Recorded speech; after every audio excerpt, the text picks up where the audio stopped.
The Gladiator, is it a Jeep or is it a truck? Either way, it needs a bed cover. I'm Katie Osborne for Chuck here. Alongside me is Catherine Fudala with Roll and Lock. And you have a brand new product that is about to be on the market. Yes, we do, Katie. This is the M Series by Roll and Lock. It's a retractable truck bed cover. And the unique thing about this is it's got an aluminum undercarriage, but it has a vinyl overlay, so it gives you the look and feel of a traditional tonneau cover.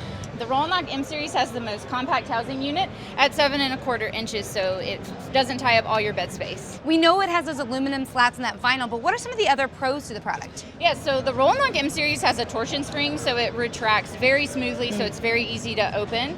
And then as you pull it along the truck bed, it actually locks into place at 1/4, 1/2, and 3/4 of the bed. So if you don't want to close it all the way, you can stop it halfway. It's also very reliable, so it's going to keep your cargo safe and dry from the elements. And what about that kind of flush appearance? It looks really nice on the Gladiator. Yes, it's very low profile, so it blends seamlessly with your truck. Well, if you'd like to learn more about it, check out rollinlock.com.